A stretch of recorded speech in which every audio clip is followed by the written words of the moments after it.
నిన్న జరిగినటువంటి సంఘటన చూస్తే దానికి సంబంధించి మనకు స్పష్టంగా అర్థం చేసుకున్న వాళ్ళందరికీ అన్ని విషయాలు అర్థమైపోయినాయి నిన్నటితో.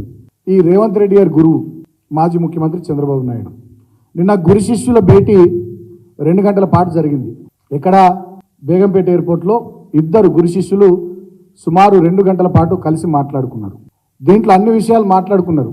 మొన్న మోడీ గారితో రేవంత్ రెడ్డి మాట్లాడిండు, నిన్న చంద్రబాబు గారు రేవంత్ రెడ్డి వీళ్ళిద్దరు మాట్లాడుకున్నారు. ఇవాళ పోయి చంద్రబాబు నాయుడు గారు అమిత్ షాని కలిసి అన్ని బ్రీఫ్ చేసి అన్ని అయిపోయినాయి, అన్ని మాట్లాడుకున్నారు. గురువు స్పష్టంగా బీజేపీ వాళ్ళకి చెప్పిండట, రేవంత్ రెడ్డి నా శిష్యుడే, నేను తీసుకొని వస్తాను ఎట్లయితే చెప్పినా ఆయన కూడా మీకు ఆల్రెడీ వస్తా అని చెప్పింది కదా, ఇక డీల్ ఓకే అని చెప్పి చంద్రబాబు నాయుడు భారతీయ జనతా పార్టీ అగ్రనాయకత్వానికి అధిష్టానానికి చెప్పినట్టుగా మనకు తెలుస్తూ ఉంది. ఇక ఈయన ఎంత దగ్గర అనేది రేవంత్ రెడ్డి చంద్రబాబు నాయుడు గురు శిష్యులు ఎంత దగ్గర అనేది మనందరికీ కూడా తెలుసు. ఎందుకంటే ఇక్కడ తెలంగాణలో మొన్న అసెంబ్లీ ఎన్నికల సందర్భంలో చంద్రబాబు నాయుడుకు సంబంధించినటువంటి తెలుగుదేశం పార్టీ పోటీ చేయకుండా మొత్తం కాంగ్రెస్ పార్టీకి సహకరించింది. దానికి ప్రతిఫలంగా మాజీ ఆనాడు ఉన్నటువంటి ప్రస్తుతం ఈనాడు మంత్రులుగా ఉన్నటువంటి ఆనాడు తెలుగుదేశంలో ఉండి ఇవాళ కాంగ్రెస్ పార్టీలో మంత్రిగా ఉన్నటువంటి తుమ్మల నాగేశ్వరరావు గారు ఏకంగా తెలుగుదేశం పార్టీ ఆఫీస్కి థ్యాంక్స్ చెప్పొచ్చింది. అదేవిధంగా ఇవాళ మంత్రిగా ఉన్నటువంటి పొంగులేటి శ్రీనివాసరెడ్డి గారు కూడా ఏకంగా పార్టీ ఆఫీస్కి థ్యాంక్స్ చెప్పిన అంటే కాంగ్రెస్ పార్టీ మంత్రులు తెలుగుదేశం పార్టీ ఆఫీస్కి పోయి కృతజ్ఞతలు చెప్పారంటే ఈ తెలుగు కాంగ్రెస్ బంధం ఎంత గట్టిగా మొన్న అసెంబ్లీ ఎన్నికల్లో పనిచేసిందో ఈ గురు శిష్యుల బంధం ఇదొక ఉదాహరణ.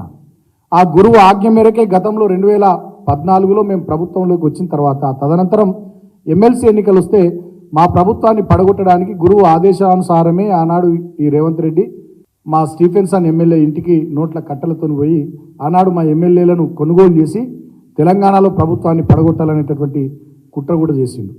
గురువు ఆదేశాల మేరకే ఆనాడు తెలంగాణ ఉద్యమం జరుగుతున్నటువంటి సందర్భంలో 2014 ముందు తెలంగాణ ఉద్యమం జరుగుతున్నటువంటి సందర్భంలో కరీంనగర్లో జరుగుతున్నటువంటి తెలుగుదేశం పార్టీ సభకు హైదరాబాద్కి వెళ్ళి గురువు ఆదేశం మేరకు రైఫిల్ పట్టుకొని బయలుదేరింది రేవంత్ రెడ్డి, తుపాకీ పట్టుకొని ఆనాడు బయలుదేరింది. అంటే చంద్రబాబు నాయుడు ఎంత చెప్తే రేవంత్ రెడ్డి అనేటటువంటి వ్యక్తి అంత చేస్తాడనడానికి ఇవి కొన్ని ఉదాహరణలు.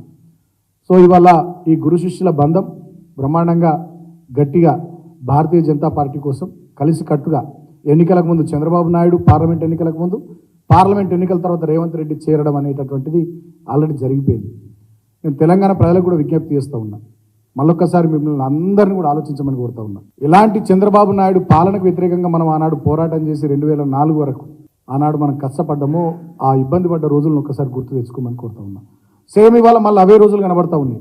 ఆనాడు చంద్రబాబు నాయుడు ముఖ్యమంత్రి ఉన్నటువంటి సందర్భంలో బోర్లలో నీళ్ళు ఎండకపోయినాయి, చెర్లలో నీళ్లు లేవు, చెక్ డ్యాంలలో నీళ్లు లేవు, వాగులలో నీళ్లు లేవు, మంచినీళ్ళు లేవు, అనేక రకాలైనటువంటి ఇబ్బందులు, పోలీసుల వేధింపులు, కక్ష సాధింపు చర్యలు, ఒక రకమైనటువంటి భయానక వాతావరణంలో దుర్భరమైనటువంటి పరిస్థితుల్లో ఉన్నటువంటి తెలంగాణను ఆనాడు చంద్రబాబు నాయుడు ముఖ్యమంత్రి ఉన్నప్పుడు 2004 ముందు మనం చూసినాం. మళ్ళీ వాళ్ళ చంద్రబాబు నాయుడు శిష్యుడు రేవంత్ రెడ్డి ముఖ్యమంత్రి ఉన్నటువంటి ఈ సందర్భంలో కూడా మళ్ళీ తెలంగాణలో అటువంటి పరిస్థితులు వచ్చినాయి. ఈ గురు శిష్యుల బంధం, ఈ సంబంధం ఆ పాలనను మళ్ళా తెలంగాణలో కంటిన్యూ చేస్తూ ఉంది. కాబట్టి నేను ప్రజలందరినీ కూడా ఆలోచించమని కోరుతా ఉన్నా. ఈ కాబోయే ఏక్నాథ్ షిండే, కాబోయే హిమంత్ బిశ్వ శర్మ నాయకత్వంలోని కాంగ్రెస్ పార్టీ ఖచ్చితంగా పార్లమెంట్ ఎన్నికల తర్వాత ఈ రేవంత్ రెడ్డి ఆ పాత కాంగ్రెస్ వాళ్ళందరినీ విడిచిపెట్టి ఈయనకు సంబంధించినటువంటి మనుషులను తీసుకొని భారతీయ జనతా పార్టీలో చేరడానికి డీల్ అంతా ఓకే అయిపోయింది. కాబట్టి ఇప్పటికైనా ఈయన నైజాన్ని, ఈయన నిజ స్వరూపాన్ని గుర్తు పట్టాల్సిందిగా తెలంగాణ ప్రజానీకానికి నేను విజ్ఞప్తి చేస్తూ ఉన్నా.